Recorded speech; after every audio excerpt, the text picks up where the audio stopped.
Jesse, how did Andrew get you on here? So actually, Andrew and I were talking on the phone a little bit. Kind of, I was inorganically, and before I know it, we were in the same room in Nashville at a couple of events, and the guy sitting beside me, and it's kind of how we met. And he you called me a Facebook stalker. I was like, yeah, I did. Yeah, he was stalking the hell out of me. So Andrew knew me before I knew him. No, you knew me. You just maybe couldn't remember. I wasn't as memorable. Maybe. I guess that's it. I don't know. Maybe. I think maybe that was it. Yeah. So Jesse runs a construction business out of Jacksonville, a successful one, I believe, or so the papers say, right? So, and you've been in business for a while now, right? Yeah. Well, I started the business in 2018. Okay, not very long. So, were you with? That's 4 years. So you've blown up. That's kind of an explosive growth. Yeah. So we've doubled in size every year per se. We'll triple in size from last year. What do you attribute to just exploding inside 4 years? I can tell you this, it's not talent, because I got the less talent. I have the least amount of talent on this team than anybody here. I think it's just having no fear. I mean, I've been at the darkest and lowest times of my life, and in the hospital bed and on the verge of dying, and I don't have any fear anymore. So once I kind of kick that possibility to the curb, you really start to see what's possible. So what kind of fear do you not have in business? I don't have a fear of failing anymore. Okay. I mean, you hear the stats of businesses failing and people failing, and I left a very, very well job in the corporate world that I could have stayed and done extremely well long term. And so when I left that, I had to go all in and say there is no plan B. So this is what I have, and this is what I do, and there's no other option besides that. And I think once you get to that point and you make that commitment, a lot of things can happen, and you begin to align yourselves with similar people, similar vision, and ultimately, if you can get your circle right, things start to happen across the board. And it's not difficult. It just takes the drive and the mentality to do it. What happened that put you in the hospital? So I had a failing heart when I was around 17, 18 is when it started to happen. Testosterone levels started dropping. My girlfriend, who was my middle school and a high school sweetheart, and now I'm married to, started to notice it, and my current employer noticed it and got sent home one day. I was 140 pounds my senior year of high school, and before I know it, I found myself in the hospital bed. Junior year of high school, junior year of college, I was 97 pounds when I left the hospital, and had to leave with a pacemaker. So ultimately I had a pacemaker that was failing, was in the hospital for 3 weeks, and got out of the hospital, went through 2 different stages of depression, about 6 weeks apiece. No one knew me. No one wanted to associate themselves with me. So that was the lowest part of my life and the darkest part that I've ever been in. And once I got out of that, I've just been on the incline since then. So you left a corporate job? Is that what you left? Yeah, I did. Yeah. So I was a lead project manager for a Fortune 500 company internationally. So construction manager. So managing projects between Orlando, Tampa, the Carolinas to Georgia, anywhere from commercial to manufacturing expansions to healthcare. So I was taking lead on of providing peer influencing to the project managers throughout the Southeast U.S. And what was the reason you left corporate America? So I never had plans. I never had plans on leaving because I knew the future that I had there. I was a licensed GC at the time, and I was traveling in Gainesville about 4 or 5 nights a week. And I got a phone call from my wife saying, this is kind of tearing us apart. You're never home. I'm 6 months pregnant. And about that same time, I got approached by the company I was with about there being a conflict of interest with me doing some small residential projects on the side. And I will get into the details of that, but ultimately, we both decided to part ways mutually. And so, you know, till this day, I've got a great amount of respect for that company and all the people there. And ultimately, it just it didn't suit either one of us too well with where our business were and where our alignment was, where we wanted to go. And so, you know, 4 years later, we're doing about 25 million and got a team of 14 here and about to expand into Central Florida. So we got a lot happening. 14 people, 25 million. That's a lot of volume for just 14 people. Or how are they? Seems like you should be like a lot more than 14. Nah, right? It's all driven by the industry that you're in. So in construction, we kind of take the $1.5 million per employee type rule, and depending on what those projects are, when they're starting, when they're closing out, so all these different phases of projects, and things are great right now in construction. So the team does have a great load on their back, and they're handling it very well. But it's something that we talk about every week and that we monitor and that we measure. Is it slow like everybody else is saying? Because I always hear it's slow. Slow like to get the materials. Mm-hmm. Yeah, there are certain approaches that we can take to projects when it comes to materials, or I would say design approaches that we can alleviate that concern midway or until in the project. But for the most part, it is taking much longer to get materials. Trade contractors having issues managing projects. As a matter of fact, some of our largest trade contractors are even having having issue with guys even showing up.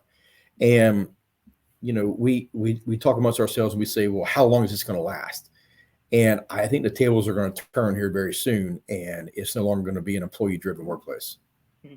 And when you say $1.5 million per person, like what does that mean to someone who's not in construction, Jesse? I'm sorry, say that again. You're saying there's like $1.5 million per person? What do you mean by that? Yeah, so that's just a general rule of thumb that we use for revenue per employee. And there's more that goes into that, because it's important for us to understand our GP and operating costs and et cetera. And for example, when an individual gets a salary raise, that now affects our GP across the board. So now we have to make an adjustments on what we bill our clients, how we estimate our projects, and et cetera. And so that's just historically what we've used as a quick measure tool based on where we're going. So if we know we want to do $50 million, we know we need, I think it's 35 employees, for example.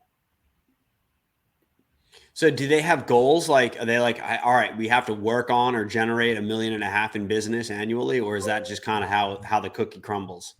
That's just how the cookie crumbles. Yeah. For my staff, so estimators, controllers, project managers, engineers, to them, they don't really measure that $1.5 million, but that's what we have to know as leadership when it comes to marketing, business development.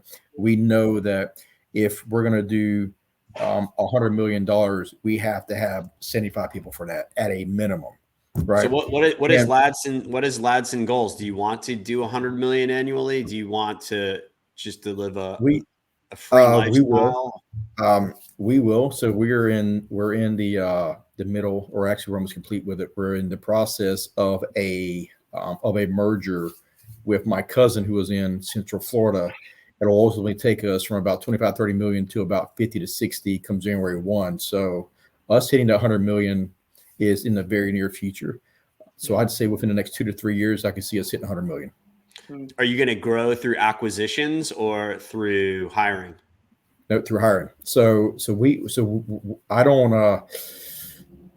I think acquisitions is extremely is a great way to go, but I think it doesn't align with my vision and the legacy that I want to leave behind for the company and et cetera. So I believe in forming partnerships. I believe partnerships can definitely get you through a barrier that you're facing. Like we're facing a barrier right now.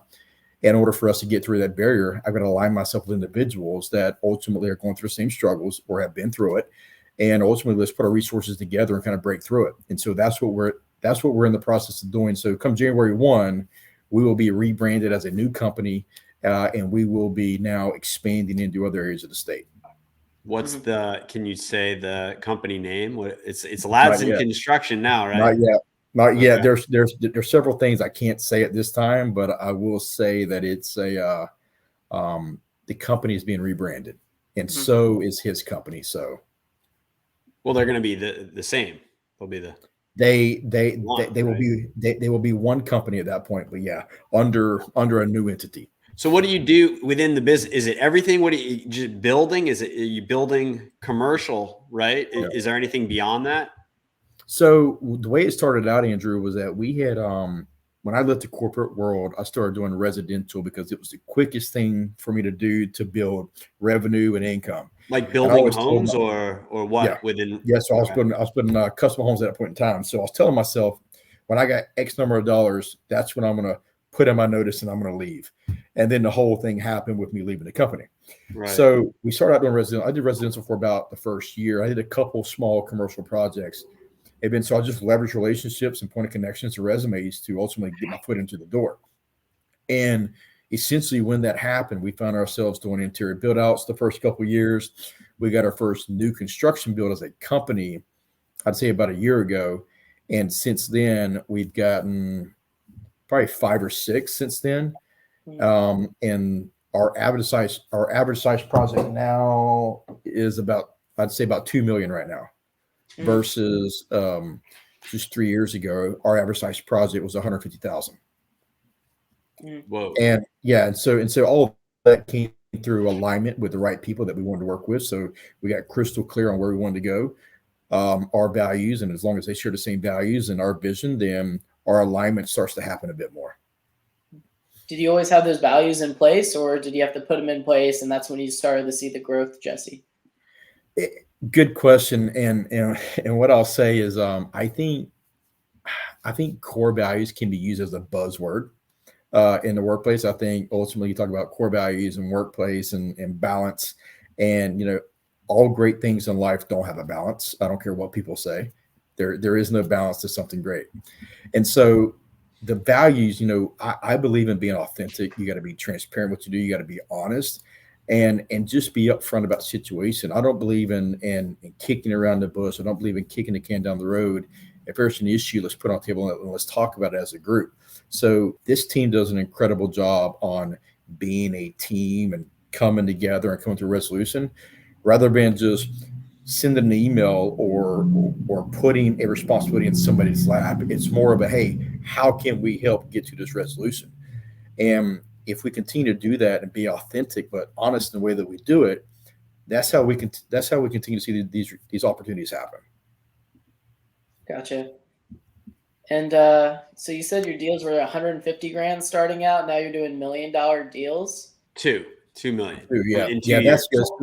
That's our average deal. And, we're going to see that kind of increase over time. So the goal going into say this time next year is our average size to be about 5 to 10 million. And then with that, the goal is to have a couple of those 15 to 20 millions kind of work their way in. What do you own any of these properties, or you're building them, but you don't own them though, right? That's correct. Yeah. We don't own any of these properties. Now we do own some properties, but none of the properties that I've mentioned on this have anything to do with anything personally. So this is just driven through the company. And so this is just straight profit or straight revenue for the company. So what does your cousin do that helps add value?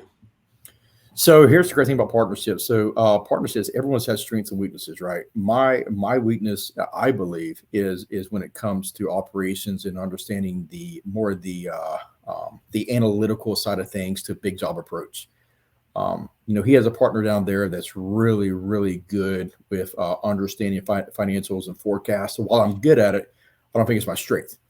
And so his partner provides that. Could you just hire that out though? I could, but here's the problem with hiring it out is that ultimately that person isn't going to have a level of passion that a partner does, right? And so that person is only going to be willing to go so far. That's the issue that I see with that, or I should say that's the benefit of partnerstions. And this company's in the same industry. They're doing commercial construction. Yep. Exactly, 100%. And actually, we spoke about doing this when we were with our prior employers. never had any intentions on opening our company, but we always said, man, just, one day it'd be cool to do this. And that was 10 years ago. So we had always kind of talked about it, but never really seen ourselves leaving the companies that we were with, because he was with a Fortune 500. I was with the Fortune 500, and we were both on a very accelerated track, I would say. And so, all this has kind of happened, organically. It's exponential inside 4 years, 0 to 25 million, 14 employees. That's fast. Did you take any loans out? Did you just fund it all yourself? None. Yeah. So I started the company with about, I'd say $40,000 is what I started the company with. And we've been able to grow that in a very, very fast way. And I didn't take out any loans, lines of credit, nothing. I actually didn't take out my first loan for the business or a line of credit until this year. And so, we haven't used any of that line of credit, but it's there if we need it. Whether if it's a big purchase for elevators or steel, whatever it may be, we can use that. And then the only loan that we have is the building that we're in now. So we actually had to break our lease on our prior office spaces. We just simply outgrew it. So we went from 2,500 square feet to just under 6,000. So the building that I'm in right now is ours. So, but this is the only loan that we have on the company. So you talk about work balance. Where do you see that right now? Are you working 80-hour weeks, 30? What does that look like now that you're So going back to what I was saying, I think when it comes to balance, to do anything great in life, there isn't a true balance. I go on vacation, my phone still rings. I go on vacation, I still answer emails. So because I want to do something great, I want to leave a legacy. So there is no balance when it comes to that. And so my family and my wife gets that. But I also do know when I have to turn it off. I do know when I'm eating dinner, my cell phone's away. When I put my daughter to bed, cell phone's away. Like, there are times in my life and times in my day when it is a non-negotiable that I do not take a phone call or answer an email. And so that's the only balance that I have. So my mornings start about 4:30 in the morning, and that's just going through our morning routine. And what are you doing at 4:30? So I usually wake up. You're like a little jack dude. What do you you're working out for like 3 hours? Yeah, no, actually, in the morning, it's a combination of cold showers, reading, meditation, time to myself, just sitting in the silence and darkness, not doing anything. Do you ever sleep in? If I sleep in, it's on the weekends, and that's usually about 6 o'clock is when it's me sleeping in. So okay, but no, I mean, what time do you go to bed if you're getting up at 4:30? What time do you go to bed? It's about 10 o'clock at night is when I usually go to bed. So I'm usually running on about 6, maybe 7 hours of sleep. Yeah. It's usually what I run on. So but no, that's, Jessie, if I wanted to build like a $5 million building, well, can you walk me through what that would look like? Yeah. So if you're looking to build a building, and we get this a lot, people come to us and say, look, I'm looking to buy this property here, and I want to build some multifamily cold storage or some storage units, right? Or a new doctor's office. Essentially, we can take lead on managing the entire process as design build, where we would do all the cost estimating, cost budgeting. We would find the architect, the mechanical, plumbing, electrical engineer, civil engineer, permitting. So we would handle that entire process for our client from start all the way to finish. And that's taking you through design, permitting, construction, as well as post-construction. And then that extends another 12 months through the warranty period. So essentially, you're in bed with us for a long time. So that's why. What's your sweet spot? What are you building? Like offices? Like, do you have a sweet spot? It's actually, it's evolving. So 2 years ago, I'd say it was an office built out of 3,000 to 5,000 square foot.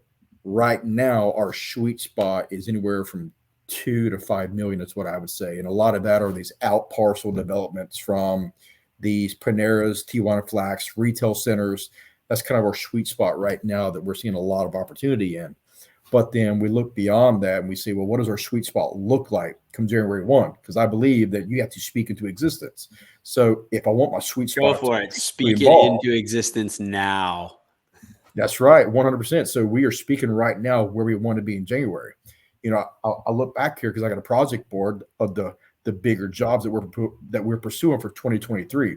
So we got to continue to elevate that existence of what we're speaking into in order to continue to scale and grow where we are. And I think that's where a lot of people fail is that they don't speak into existence. They get so caught up in where they are today. And running a business is not easy. It's extremely tough. And it's the people, maintaining the people, because if you can imagine, you got 14 different personalities running around. 14 people want different things at different times, and they're all going through personal issues. And so you're doing that while you're trying to create the vision, where you're trying to scale, but then you're also trying to maintain the family and the culture you have at home. And whatever that balance is for some people, it's a struggle. It's a struggle, but we've got big vision here, and as long as we continue to speak into existence of where we're headed, we'll get there. Do you W-2 these people? Are they 1099? All of them? Yep, all of them. Yep. Yeah. So 100% everyone is W-2. So you're like, we got to make X dollars every month, or yeah, or else, my pocket, or it's coming out of my pocket. Yep. Yeah. Has it ever come out of your pocket? Have you ever had a month? Never. No.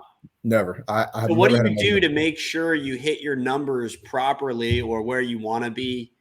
Are you having sales meeting daily, weekly, twice a day? Not at all? Yeah. So, I really meet with a team throughout the day, every day, but we have weekly meetings with the entire team and the entire staff. We talk about projects and issues, and, there's issues that come up every day, but we have to continue to tackle and stay on top of those issues.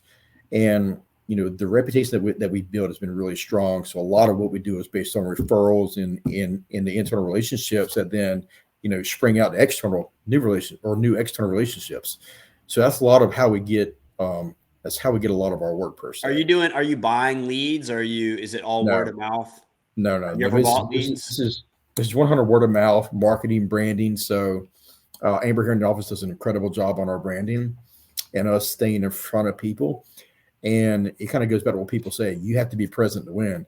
And I believe if you stay present long enough more than your competition, your opportunity is going to have a greater outcome. Got it. So construction is just growing exponentially right now. Yeah. Do you feel like that was because of the lack of construction, and now things are starting to get back in the high gear here? I think it's a combination of a few things. I think rates have a big thing to do with it. I think politics has got a very large part to do with it, which is why we got so much momentum here in the state of Florida. I interviewed 4 operations managers last week. 2 of them were from the northern states looking to come down here. And as long as there's a demand, I don't care what the interest rates are. As long as there's a high demand here in the state of Florida, we're going to continue to see a rise on construction across the board.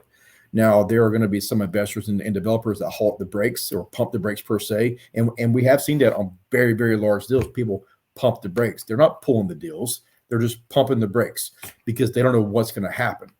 And so, what we tell our clients is, the best time to build is today. Things aren't going to get cheaper.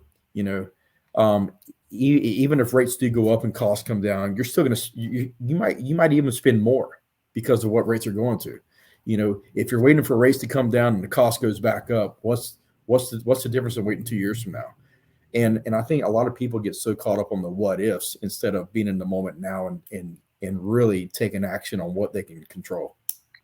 I want to circle back to, we got a few minutes left, but I want to circle back to, you said that you attribute your exponential growth, because that's not incremental, that's exponential, to being basically fearless. What in business were you fearless at? Like what component, or what did you, like, was it hiring? Just like, I'm going to hire 7 people, or what was it?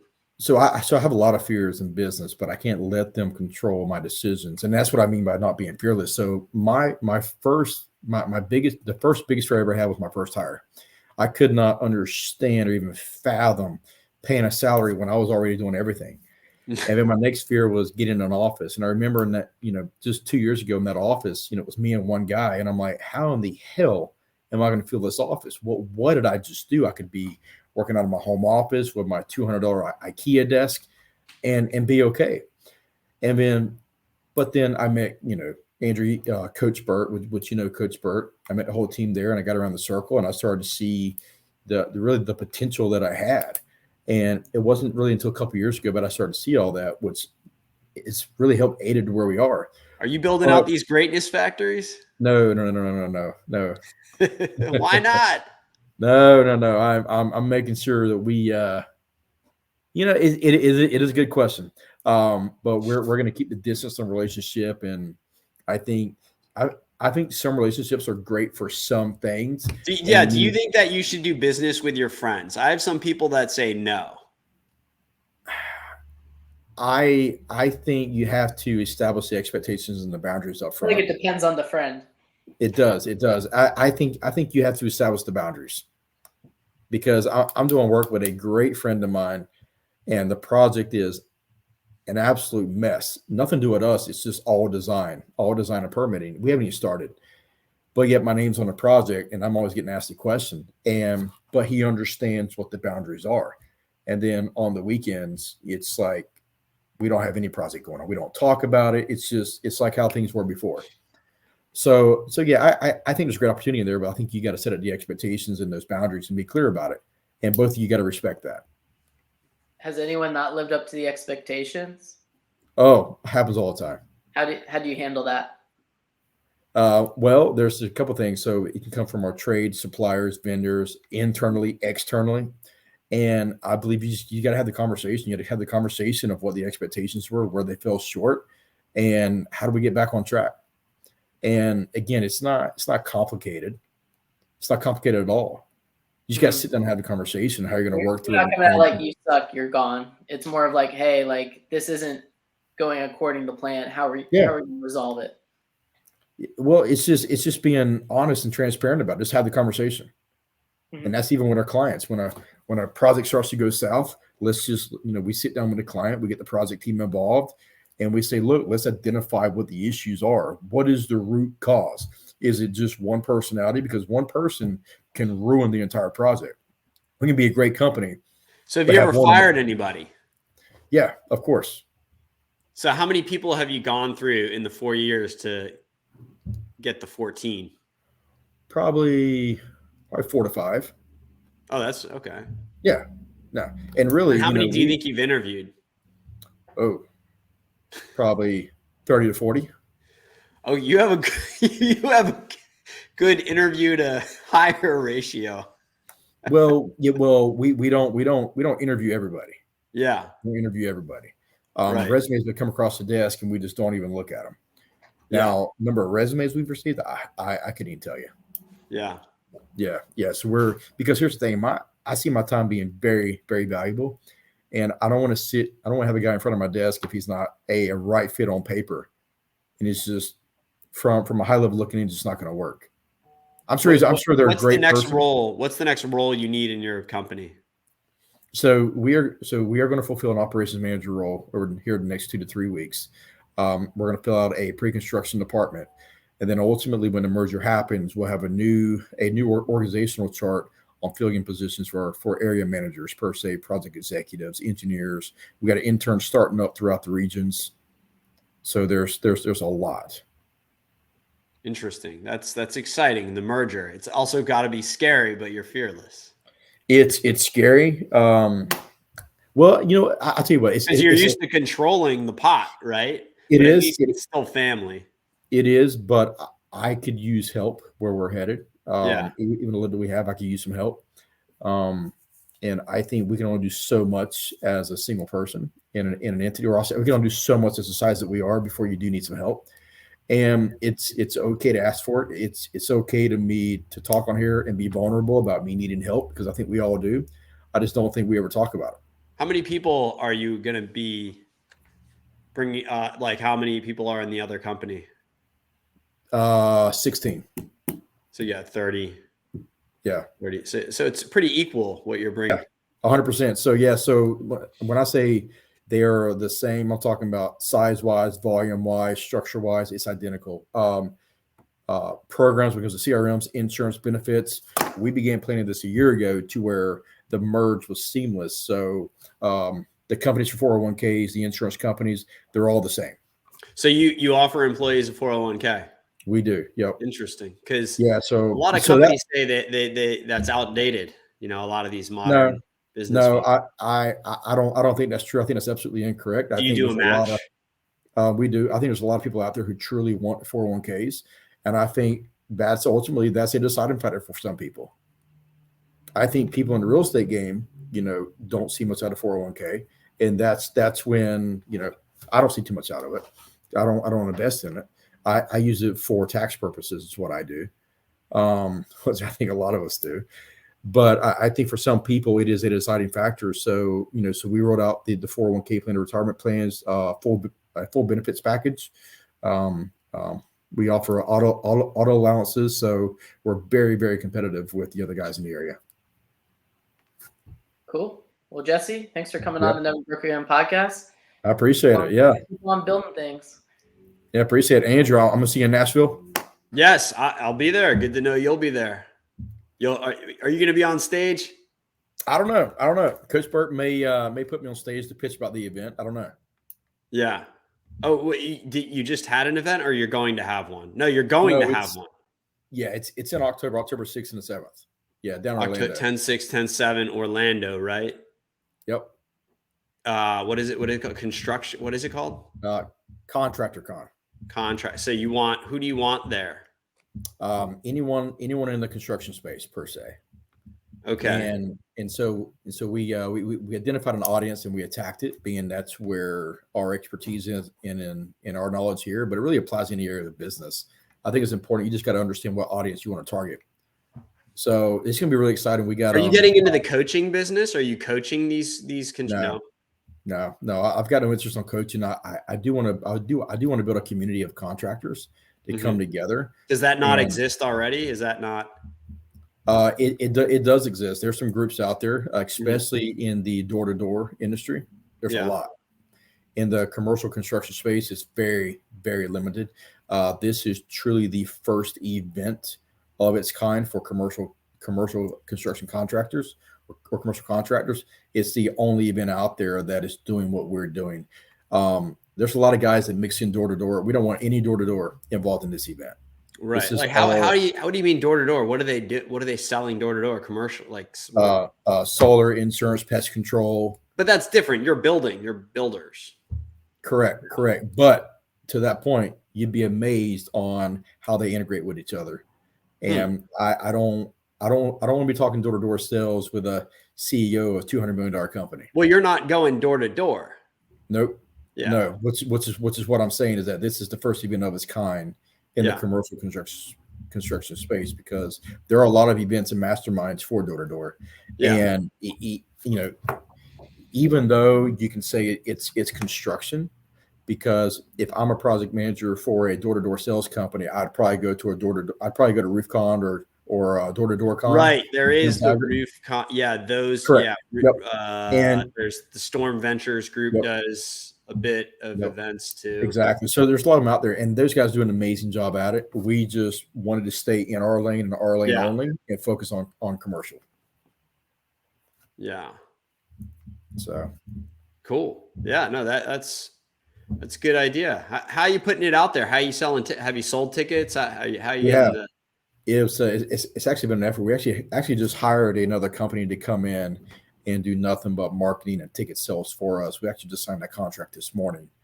So essentially it takes my time away from it, takes my team away from it. And essentially we outsource it and let a full marketing digital agency for events only do nothing but ticket sales. Yeah. What's that company called? Event something here. I can tell you, because he has been an absolute big help here. And are they in Florida? They are. Yep. It is actually called Event Sales Agency. Brian Rand out of Miami. Okay. He actually just did the closure school for Bradley's event. Okay. Which is actually how I found him, through Coach Burt and Bradley. It's there's a lot of networking off those guys, huh? A lot. Yeah. That's cool. Yep. Well, guys, thank you so much for having me. It's good to network nationally. Peace out, Jesse. Yep.